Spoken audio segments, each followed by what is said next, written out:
me see now. All right, so we are recording. Oh, good. So I'm hoping we're recording. Rachel and I are going over some questions about vineyards and having a discussion of finding resources in addition to the materials that we're covering systematically in the course. For example, if you needed to find information on vine rootstocks or different procedures that are employed in production, we've looked at the site for TTB for a lot of technical explanations and business stuff. But also don't forget that if you're taking this course to learn more about wine, you can use the different workbooks to also see, wow, I need to know more about this process or more about the kind of decisions that would be made in trellising or training of a vineyard or vineyard layout and planting.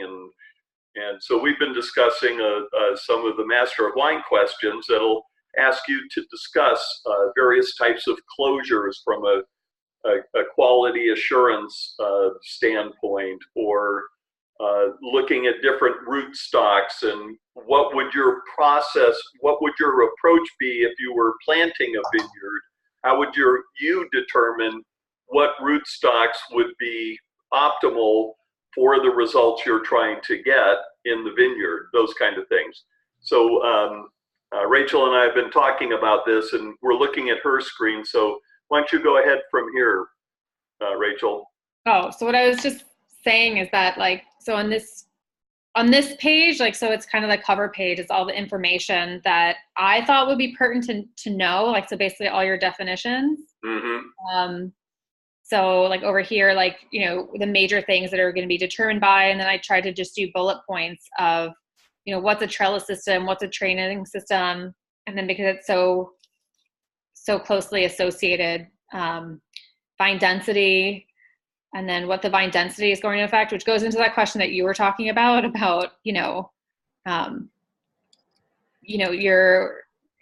going to require, it ties into yield and quality, but like, how are you defining, but also your profitability. So you might, higher quality might actually be lower profitability.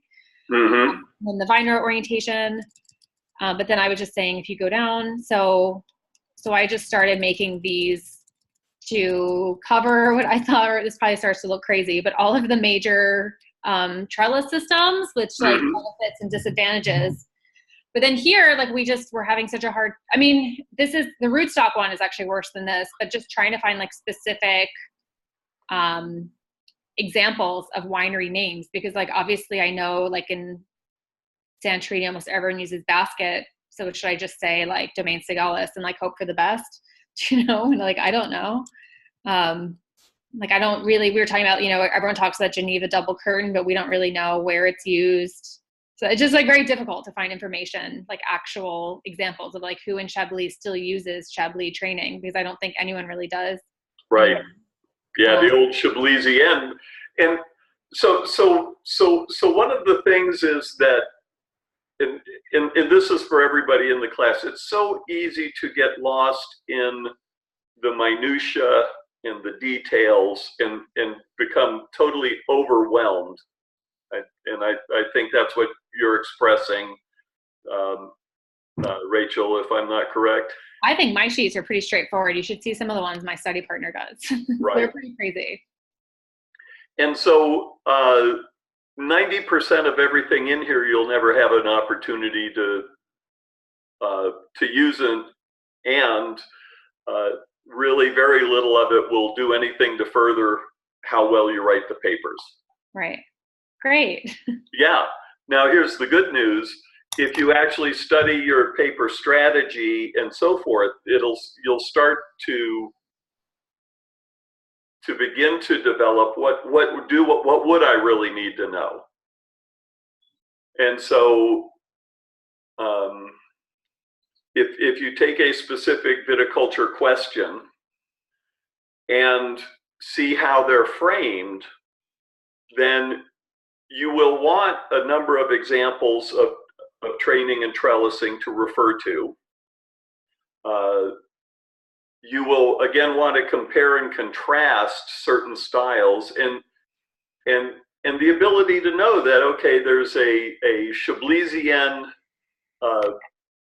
method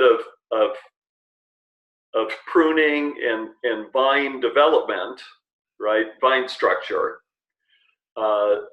And correct me if I'm wrong, it's been a long time, but I believe it's a head trained essentially, and the vine itself is only 6 to 10 inches tall.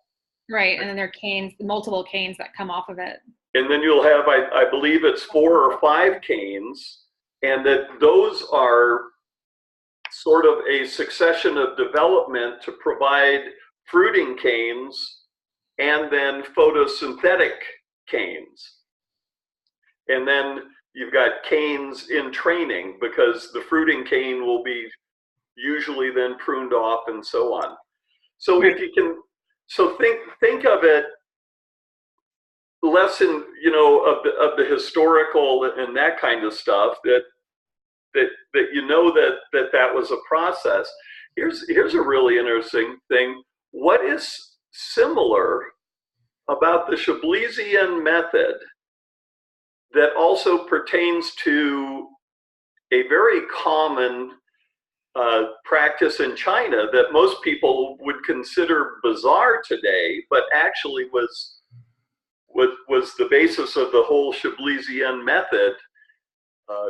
Can you think what that correlation is? Oh, you mean the vine burial, right? Yeah, you bury the vines. Because the fan shaped, they're super close to the ground, so you can mound the earth up over them in the wintertime. Exactly. And you might be able to determine who's actually using the Chablaisian traditional method and who's not by looking at the map of where the fires were for the frost protection that were killing the environment and burning, you know, whatever crap and whatever toxins. Because if you could bury the vines, you wouldn't need to do that. Right. Now, that was probably at budding, so that wouldn't be as relevant. But it's those kind of conditions that you're trying to work with, and then the value of the lower vine also is that you're getting a little bit more thermal energy from the ground itself usually. Right. And so then that would be another benefit, but cold air goes closer to the ground. So, and then be on the lookout when you're going, you know, through the vineyards. There was, I don't know if it's still there, but if you go to Silver Oak Winery, have you been to Silver Oak? I mean, I've ridden my bike past it many times, but I can't say I've ever been inside. Okay, so oh, great. So next time you get a chance to report back to me, ride your bike down to the driveway. At the end of the driveway will be some parking lots on the right. And then ride your bike into the vineyard immediately there. You'll see a reservoir. You'll see the fence and whatever. Mm-hmm. Don't tell anybody, but that vineyard's probably producing 10 to 12 tons per acre. It's Franciscan Napa Valley Cabernet, and it's Geneva Double Curtain. Okay, that's interesting. And they still have it there? I'm not sure. Yeah. But the reservoir was one of my favorite fishing holes to go with my kids when they were young. And so like a Geneva Double Curtain maximizes yields, but not necessarily quality, right? I don't know, does it? Well, the Geneva, well, I mean, it's meant to be on high vigor sites, but I mean, I think they're meant to produce really high yields, no? Yeah, and it was. And how does Franciscan Cabernet Sauvignon do in the market? I actually don't know it, but it's cheap, right? No, I mean, it's inexpensive, relatively inexpensive, especially for a Napa Cabernet. And, and so this is kind of, think of these as forensic projects. Right. If you ever get down Big Ranch Road, you know where Big Ranch and El Centro come together? Mm-mm. Okay. So if you're going south on Big Ranch Road, it's not much more than a mile or so before you get to Trancas, you'll come to El Centro Avenue. And there's a vineyard right on the corner there, and I want you to drive by it. And it's a close spacing. Mm-hmm. It is absolutely meticulously maintained, and it has one big ass crop hanging from it. I mean, big ass crop. And so it starts to beg the question, all right, maybe this style and this trellising is thought of as lower quality and yield, but can you find examples that are the exceptions? Yeah, I mean, I've taken a couple semesters of viticulture, and every viticulturalist I've met has been very passionate about the fact that as long as the vine's in balance, the quality is high. And so with the proper spacing, if you had more spacing and you could have bigger vines, that you could actually hang a lot of fruit. But if there's enough water, there's no reason why, if the canopy is not in proportion to the fruit, that you can't do like 12 tons an acre and have it be totally delicious.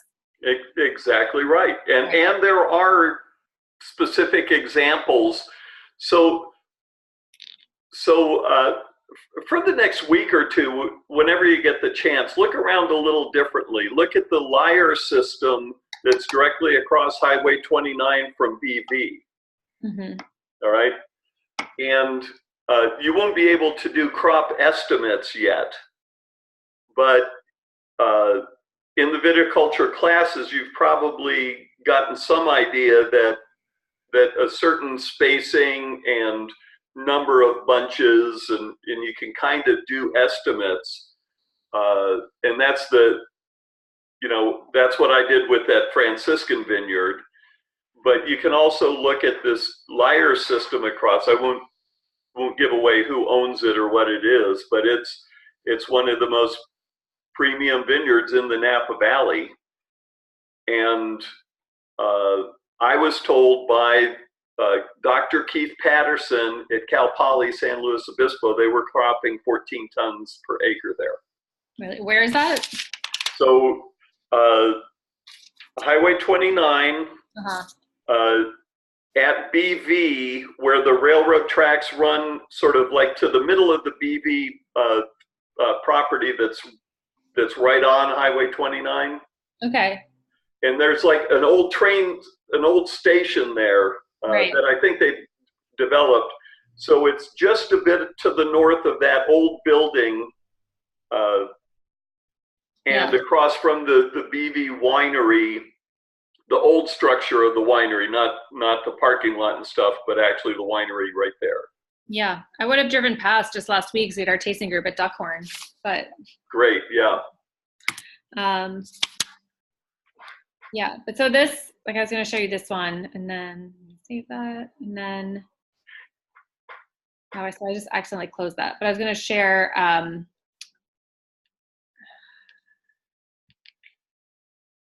this.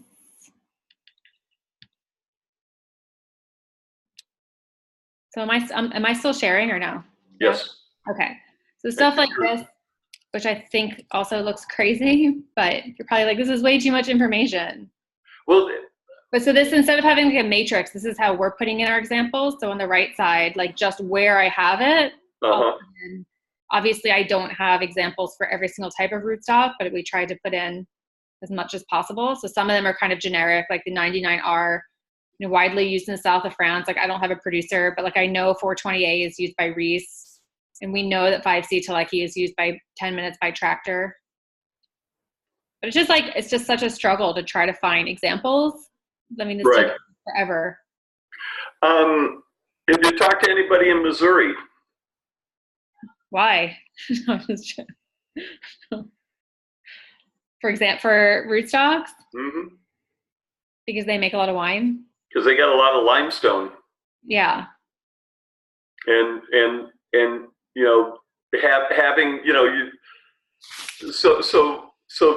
and again, it adds depth and richness to your papers Right.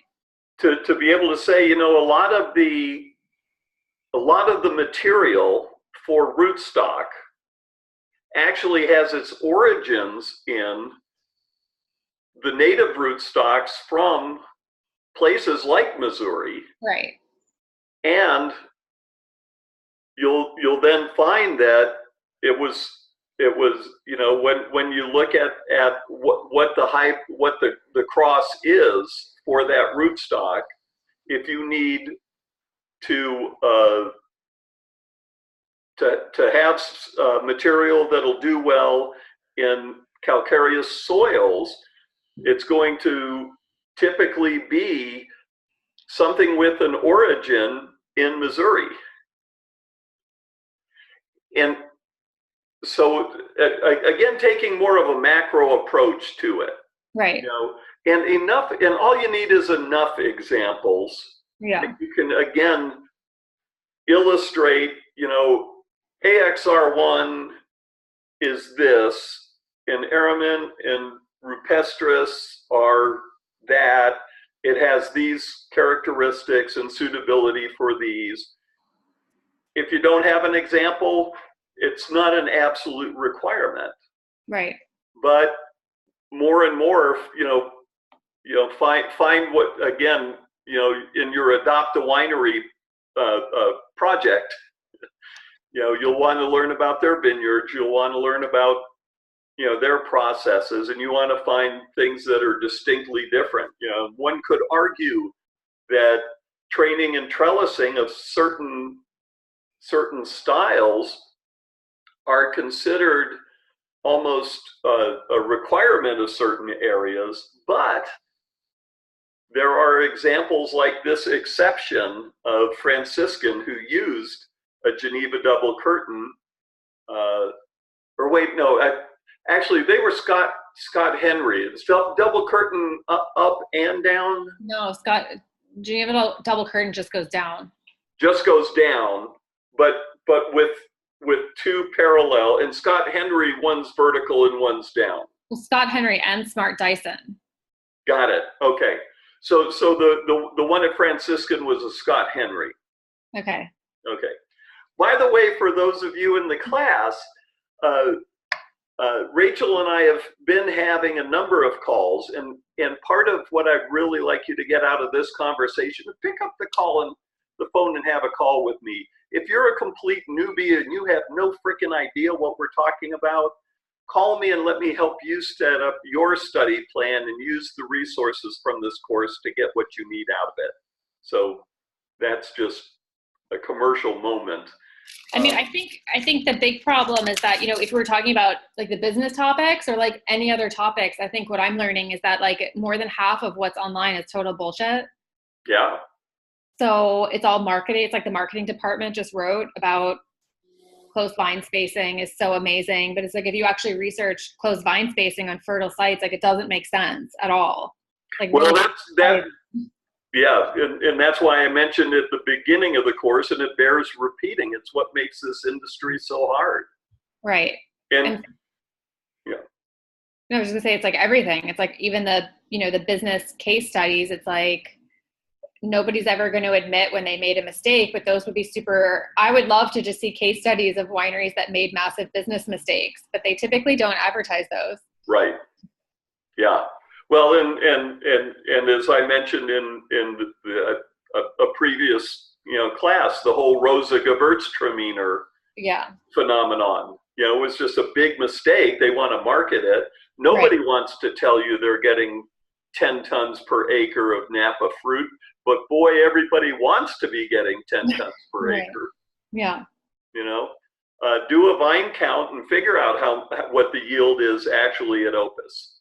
Yeah. And then then see what they're putting in their PR and marketing. Right. Or even like just on the business topic, is like this past week I had a really interesting I found a really interesting wine because I just needed to top my Chardonnay and I ran out of white topping wine. So that means I have to buy, I just have 4 barrels. So I went to Grocery Outlet Bargain Market, which you know what that is? Yeah. And it's a joke because I tell all of my wine friends, if you're in California, you have to go there because sometimes you can find really good wine because it's where wine goes to die when distributors can't get rid of it. They sell it to Grocery Outlet. I went to one in Rohnert Park, near Santa Rosa, and I found they had a whole end display of a Chardonnay from Western Australia, and it said suggested retail price was $25, but they were selling it for $6.99, and it just caught my eye because it was appellated as Margaret River, which is a really high-end appellation, and I was looking at the label, and you could tell that it wasn't a cheap label. Like, it had kind of a raised, embossed, and I'm like, that's an expensive label, Yeah.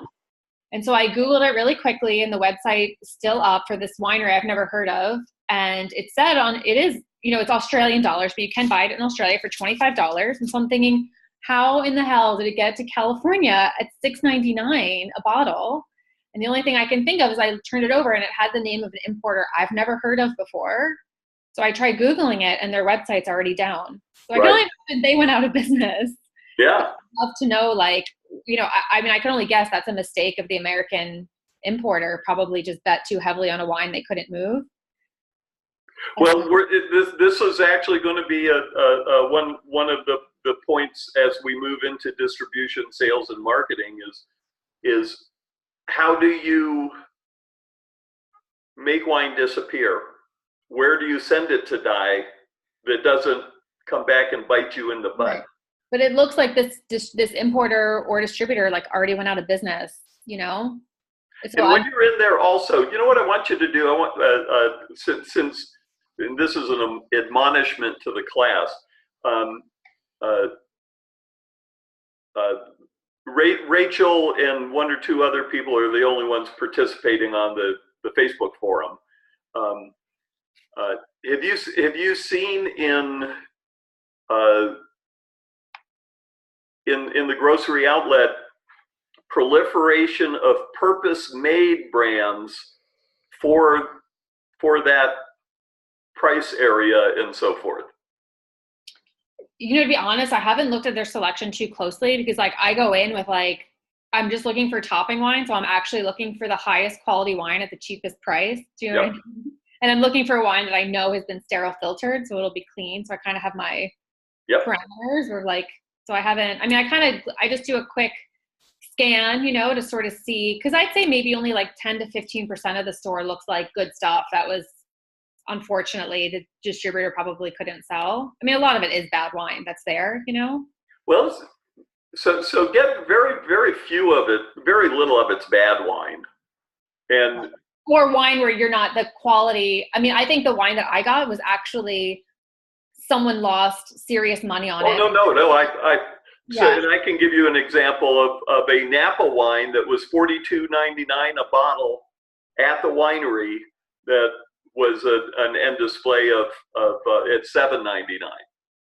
Right. So I took advantage of someone that I'm guessing not the Australian, but probably whoever exported the wine, probably massive loss on their end. Well, it's so the question now actually follow the money. So turn every time you see these things, turn it into a mini case study. Yeah. So do you suggest like I actually email the winery and ask who their American? So number one, they all the grocery outlets usually have somebody who's in the section because it's a big business part of what they do. And I actually used to know the owners and the founders of the company. And so if you were then to think who could have been assigned to the loss, potentially, who do you think could have been losing money on on the deal, and start with the point of sale and work your way back through the supply chain. Right. All right. So how would that look? Well, it wasn't me. So Right. it wasn't the consumer. It probably wasn't even grocery outlet because it looks like it was a new addition to the store. So if they're selling it for $6.99, I can only imagine that they bought it for what, like $4 a bottle, thereabouts. Somewhere about there. Yeah. We'll start looking at structures and Yeah. the, you know. I mean, so I'm guessing that it was the distributor, but then it could have also been an importer trying to unload something really quickly onto a distributor. So it's hard to say if it was the distributor or the importer. I can't imagine that. It So, could have been. so don't try to qualify it. Just systematically go through laundry list. Who could have taken the hit? I would say the distributor or the importer. I can't because the one. Nope, just a list. Yeah. You started with you. Yeah. It could have been grocery outlet. Right. It could have been the distributor. Right. It could have been the importer or broker. Right.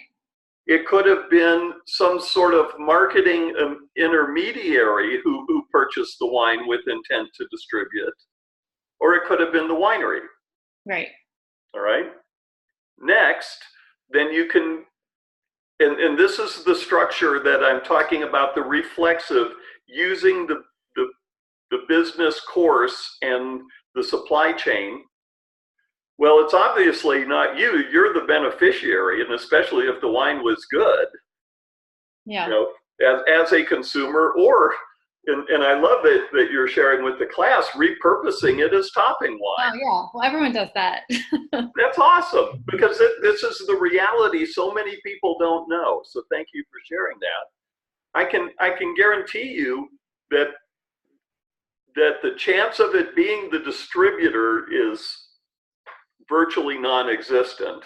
Okay. Right? Because they're going to go back to whoever they bought it from and say, hey, get this crap out of here. But sometimes you can't, right? Sometimes you can't. So it could be, so under what conditions might it be the distributor? And then you go to the next level, which would be any importer, intermediary, third-party marketing that took ownership of the goods and either was forced by bankruptcy or by needing to clean out their inventory, had to turn it over. Or you can go back to the winery, who may have provided bad estimates or weren't able to support it and whatever, and they're the ones that were actually closing it out. Right.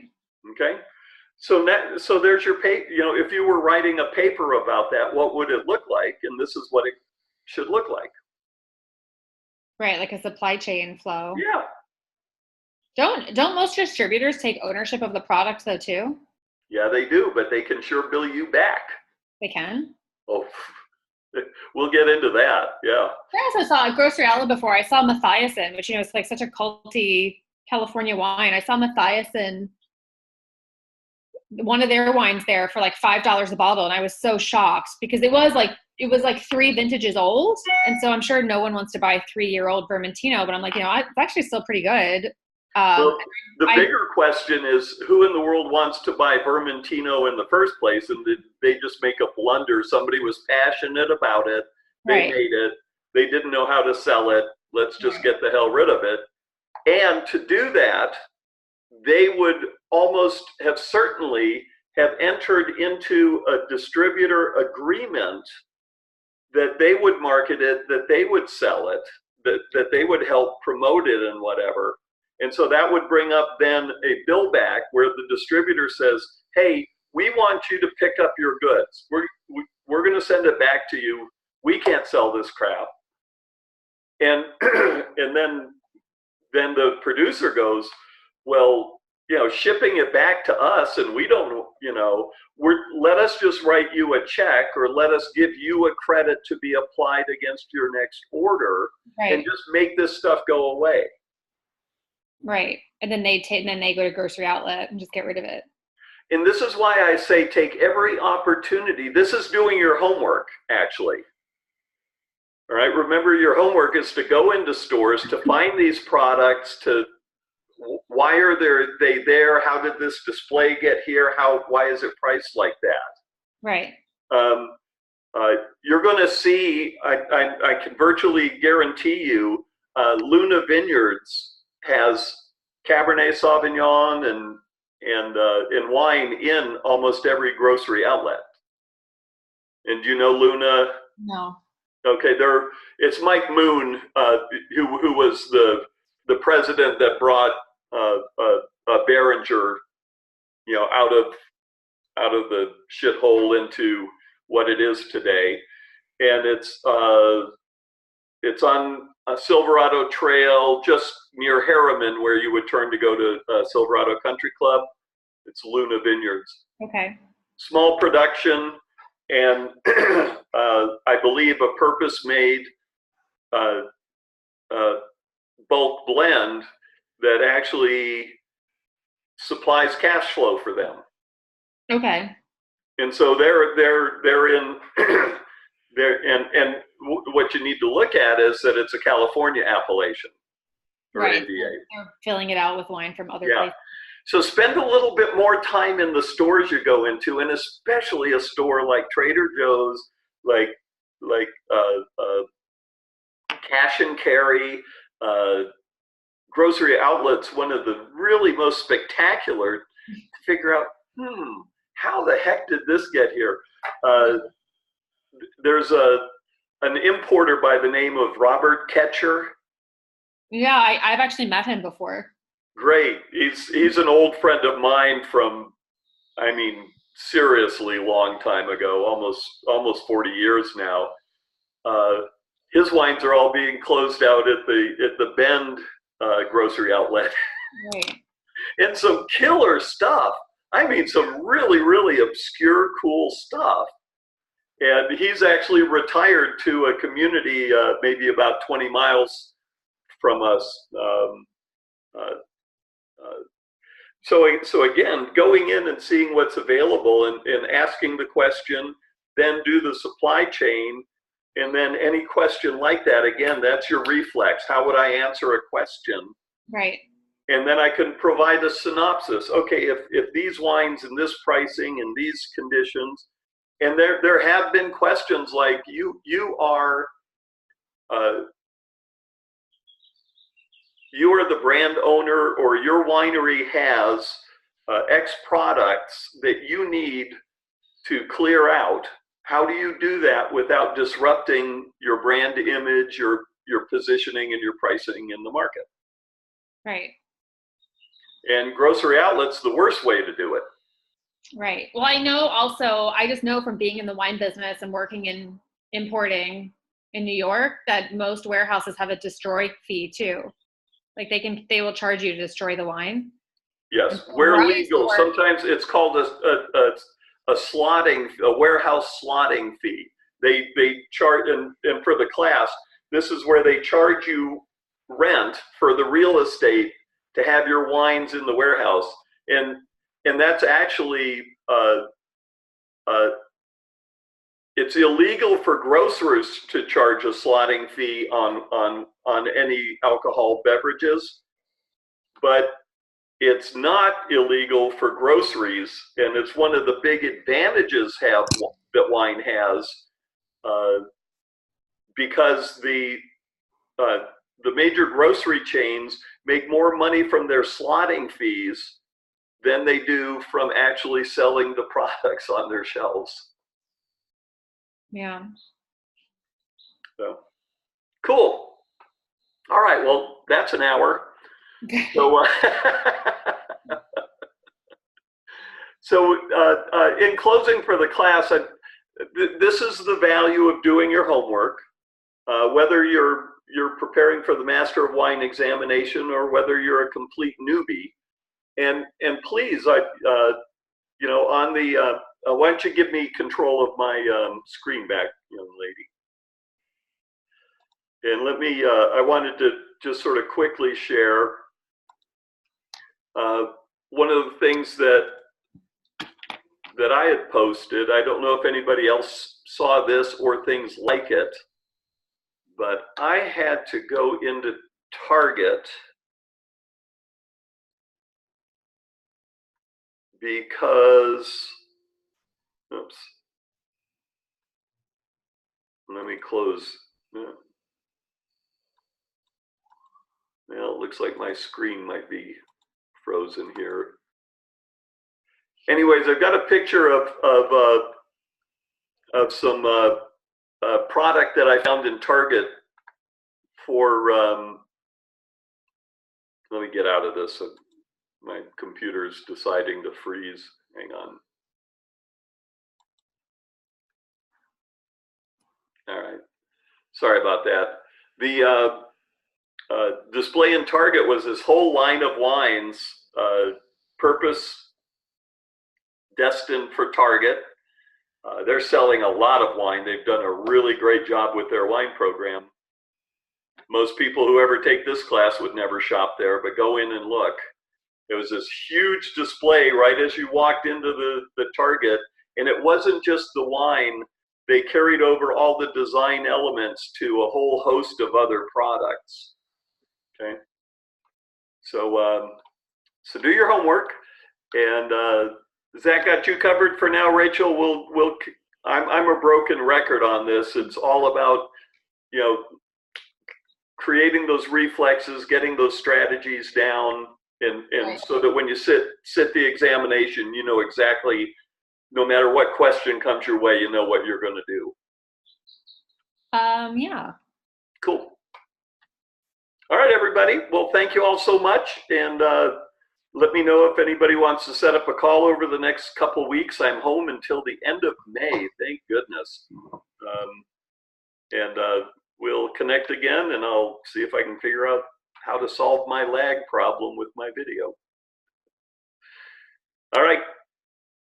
Anything else from you, Rachel? No, I think that's good. I think I just need, like I said, I'm working on, I just have been so busy the past week, but I'm working on putting together those, like grouping together all the business questions, just so I can kind of wrap my head around the topics I need to study, and then figure out how I'm going to go about studying them. Got it. Excellent. And I think what you'll discover is we can eliminate a lot of the minutia, because it's not WSET anymore. It's a different. I actually never did the diploma, so I don't know much about the WSET. Oh, good. I've never taken a class in my life either. So. So yeah, so it's mostly just kind of going over, like, because I kind of, you know, there's different sections in the syllabus, and it's like investment decisions or brand strategy. It just kind of, and then kind of assessing, well, like, where am I going to find like case studies and stuff like that. Yeah, we'll work on all those. We'll have you all set by the end of the